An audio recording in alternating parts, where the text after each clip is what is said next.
Melkproduksie verhoog wanneer koeie na strelende klassieke musiek luister. Lize-Marie Erasmus, 'n student aan die Universiteit van Pretoria, verduidelik ons hoe sy tot die gevolgtrekking gekom het. Then stay tuned for an insert from Whole Concepts. They showcase the benefits of the EasyWean NoseRing. But first, the latest agricultural news. I'll be back.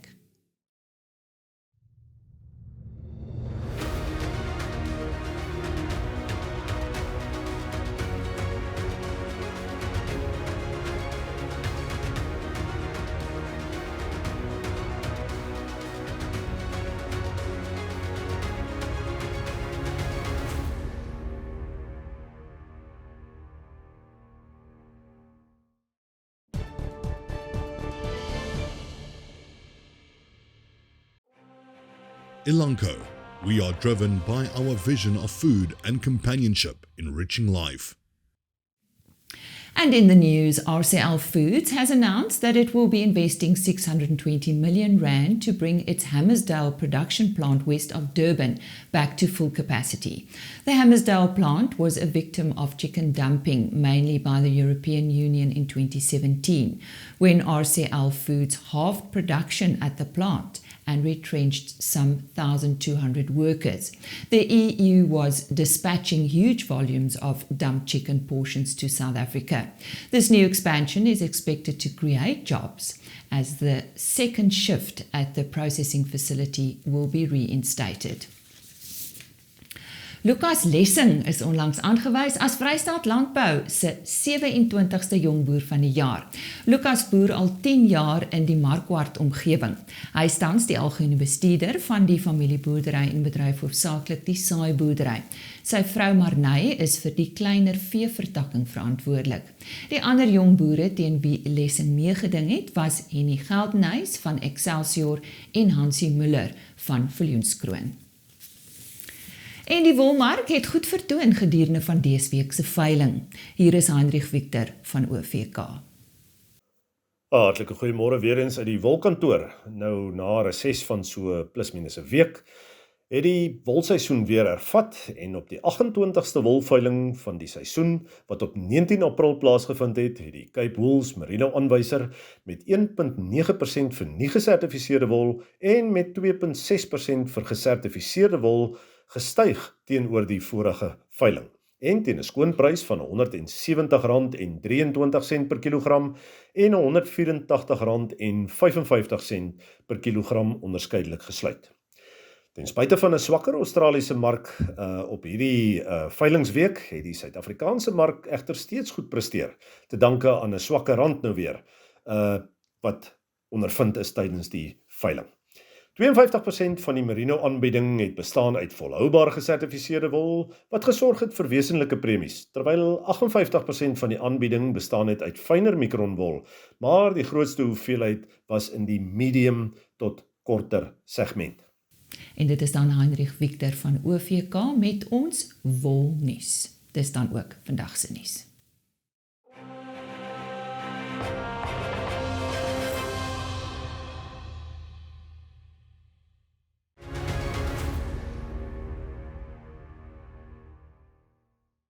Ons gesels vandag oor melkproduksie, koeie en musiek. As jy gewonder het hoe die goed by mekaar uitkom, bly ingeskakel. Ek gesels met Lize-Marie Erasmus. Sy is tans 'n PhD-student aan die Universiteit van Pretoria en sy het 'n studie oor melkproduksie en musiek gedoen.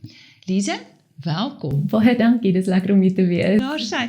Vertel ons bietjie oor jouself, voor ons nou oor jou studies gesels. Okay, so ek het begin klavier speel toe ek 5 was en toe 'n natuurlike aanleiding was dat ek musiek gaan swat wat ek toe by IP voltooi het, maar my groot liefde was nog altyd diere gewees. So daarna het ek BSc veekunde gaan doen en toe besluit ek gaan verder gaan met 'n M. Nou ja, so die liefde vir musiek en diere het toe by mekaar gekom en dit is hoe jy besluit het om juis hierdie MSc studie van jou te doen. Ja, dit was so 'n mooi oorvleeling van die twee vreeslike suidepoele te wees, maar dit was eintlik toe nou 'n baie lekker studie gewees. En dierewelsyn lê my baie na in die hart, so dit het alles baie mooi uitgewerk. Nou ja, dierewelsyn, dis waaroor dit alles gaan. Vertel ons van hierdie navorsing wat jy gedoen het of die studie.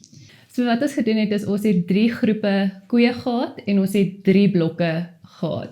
So die eerste blok was konstante blootstelling aan klassieke musiek, wat dan in die behuising gebeur het, daar waar hulle slaap en eet, hulle daaglikse roetine, dit het daar gebeur, en dan ook in die melkstal.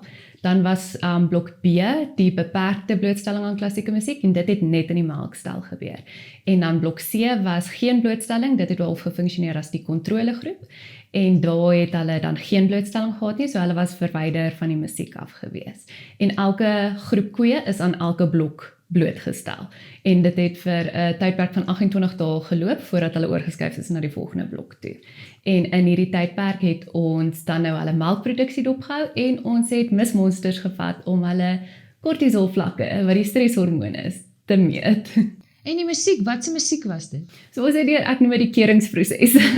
So spesifiek het ek met die bladmusiek gesit en ek het gekyk, is dit die stadige tempo waarna ons op soek is dit beats per minute reg, het dit 'n vreeslike groot omvang. Mens kan nou nie vir 'n koeie opera stuk speel en dink hy gaan nie self reageer nie. So ons het, dit was vir my 'n hele proses wat ek deur die musiek gesit het, en as hy die keuringsproses deurgegaan het, is die musiek in die playlist ingesit. So ons het op die eind van die dag het ek 8 ure se klassieke musiek bymekaar gemaak, wat ons deur luidsprekers laat speel het, wat ons gemonteer het aan die dak van die behuisingseenheid. En ons het dit aan 'n battery gekoppel. So as daar krag was, het die krag uit die aard van die saak nou die lading aan die luidsprekers gegee, maar as dit load shedding was, het hy oorgeskakel batterykrag toe. So hulle is 24 uur 'n dag blootgestel aan die klassieke musiek. So dit is wanneer hulle slaap, eet, alles, gemelk word, alles. Alles. So waar hulle was die musiek saam met hulle. En ander geluide, julle het nie daarvan ontslaag geraak, dat hulle net hierna luister nie. Dit hierdie was bo en behalwe gewees. Presies, ja. So die hele idee was om nie die omgewing te verander nie, maar net om daai, of wat 'n mens nou noem environmental enrichment, om jou omgewingsverryking dan nou by te sit. Ja, en dit gaan ook oor, jy het gesê dierewelsyn en stresvlakke, baie belangrik. Presies, ja. En dan dit het nou 'n impak op hulle groter gesondheid, die immuunstelsel, al daai tipe van goed. Noem vir ons 1 of 2 van daai stukke musiek. So, die maandelikse sonate van Beethoven, ek het ook sy pastorale simfonie gebruik, en dan 'n paar van Mozart se piano sonatas en Bach se cello concertos het ek ook gebruik, en dan Saint-Saëns se The Swan. En ek het met 'n audioloog gesels wat gehoor het op honde doen, en sy het my die raad gegee dat die koeie die beste hoor waar hulle self geluid maak. So dit het toe vir my sin gemaak, hulle bulk bietjie laer, so toe het ons ook na baie cello musiek gekyk. Wat 'n interessante studie. Ons wil natuurlik weet wat presies die uitkoms was, so bly ingeskakel, ons is net hierna terug met daardie antwoord. Controle vir Fortuner, julle trek ongekende terrein, hoor? Hoor jou controle? Onder dit. Kom in Fortuner, rowwe terrein op pad. Aktiveer 4x4. Ontvang, gerad vir aksie. Missie voltooi, papa. Die splinternuwe Toyota Fortuner. Controle, daar's 'n probleem. Gee jou verbeelding die luksheid van vryheid.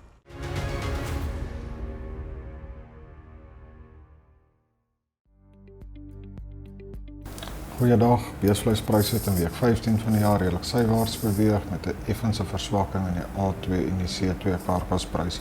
Speenkalfprys het egter week op week 0.8% verbeter.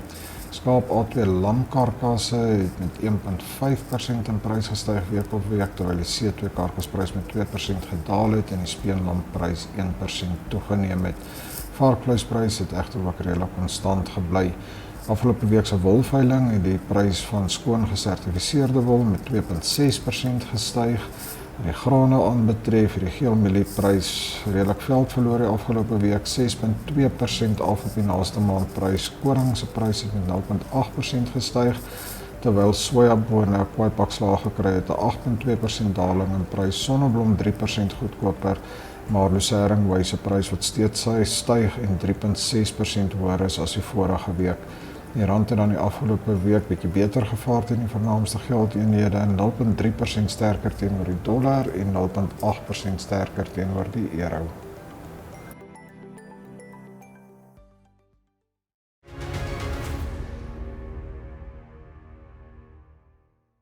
Nou ja, welkom terug. Ons gesels met Lize-Marie Erasmus van Universiteit van Pretoria oor haar studie en dit gaan oor melkproduksie wat verhoog wanneer 'n koei na strelende klassieke musiek luister. Kom ons gesels oor die uitkoms. So presies, jy het gesê dit was 28 dae en dit was 3 blokke. So nou wat was die uitkoms, die resultate? So ons het dan nou die beperkte blok of die beperkte blootstelling en die klassieke blootstelling teenoor die geen blootstelling vergelyk, want dit was die kontrolegroep geweest. So ons het gesien dat wanneer daar vir hulle musiek net in die melkstal gespeel word, so 'n beperkte blootstelling, het dit vir hulle as 'n stresor gefunksioneer. Hulle het verhoogde kortisol vlakke gehad en 'n mens kon eintlik visueel ook sien, hulle het half amper rondgetrippel as dit net in die melkstal was. Ons vermoed dit is nou maar die melkmasjien is hard, daar's werkers wat kom en gaan, dis nie vir hulle noodwendig stimulerend nie, dan is dit vir hulle stresvol, wat ons dan nou in die monsters ook gesien het. Maar as hulle konstante blootstelling gekry het, dan het hulle verlaagde stresvlakke gehad en daarmee gepaard verhoogde melkproduksie. Nou wat gebeur nou met hierdie studie? Wat wil julle graag bereik? Ek dink die beste sal wees as 'n mens ander mense se manier van dink oor die boerdery kan verander. Dat daar kreatiewe maniere is om welsynprobleme op te los tot so 'n mate dat dit die boer bevoordeel en nie benadeel nie. En vir my sal ek graag, ons gaan nou voortgaan met die welsynstudie in 'n PhD in en dan hopelik kan 'n mens werkbare planne vir die boere gee om so 'n studie in hulle boerdery in te bring. Ja. Nou as daar nou boere is wat luister en wat graag met jou wil gesels oor daai musiek en wat werk die beste, kan hulle dit doen? Natuurlik, met groot liefde. Moet hulle maar deur die Universiteit van Pretoria werk. Wat stel jy voor? Of jou 'n e-pos stuur of so? Ek sal my e-posadres beskikbaar maak. Ja. Ons sal die e-posadres beskikbaar stel op die skerm so aan die einde van vandag se program. Lise, baie dankie, baie sterkte met daai PhD. Ek hoop om dan weer met jou te gesels oor jou verdere navorsing. Dit sal vir my baie lekker wees, ons maak so. Ja, Lize-Marie Erasmus van die Universiteit van Pretoria wat vandag met ons gesels het oor 'n eerste in Suid-Afrika en dit is dan melkproduksie en klassieke musiek. Wat 'n mooi kombinasie.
My name is Pierre Verkuil, farm in the Northwest Province, and have been at it for the last 50 years. We have a mixed farming business where we have a philosophy of expansion as well as incremental improvement. In the cattle farming section of our business, we have a breeding herd, we have backgrounding, and we have a feedlot. Well, the result is we measure as much as we can to see if we can improve in an incremental manner every year.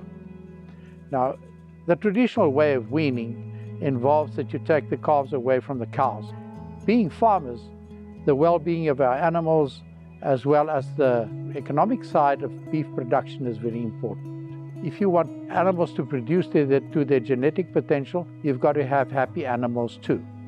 Now, to do that, as far as the weaning system is concerned, is very important. Because in the traditional way of doing things, you would take away the calves from the cows, you'll have to transport them somewhere else, and you'll have bawling calves and you'll have unhappy cows, and this also influences production as well as weight gain on the weaner side. And as far as the cows are concerned, it also has an impact on what the cow's condition is going to be at the next calf. To do the small things to have incremental improvement, you have to look at these things and start measuring. Now, EasyWean NoseRing came into being about 26 years ago. We started using EasyWean NoseRings in those days to see whether this is going to improve our production and whether we'll have a less of a weaning shock where you have then weight loss for a certain period of time. So we started implementing it. It makes it so much easier. Now, we've noticed over time that we can compare it because we don't feed only our own calves. We also buy calves from auctions and sales and out of hand from other farmers where we usually have to buy them on the day they get weaned. In other words, we get very unhappy calves with stress with them at the transport, at the farm where they have to be processed and then to go to the backgrounding section of our business. And this has a definite impact on the weight gain for at least the next 3 weeks to 4 weeks to adapt to the new conditions. And then over and above that, you also have a greater possibility of picking up some diseases that because of the stress that the animals are under. Now, as farmers, we're all very aware of the welfare of our animals. The way that animals are weaned makes a very big difference. Now, our experience is that if we wean animals with EasyWean NoseRings, we find that we can even wean them a bit earlier. By the time we take them away to take them to the background section, we don't have bawling calves. They've already been weaned. The cows are not under stress. We don't have broken fences. We don't have animals running around where we have to find them at the neighbors or anywhere else because of the panic and the stress that they are under.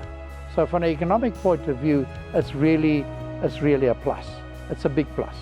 We have found that EasyWean NoseRing is the best product. They pioneered the NoseRing, and I don't think we will ever go back to the traditional way of weaning animals. I believe that we are moving forward, and this definitely makes a big impact on incremental improvement of the farming business.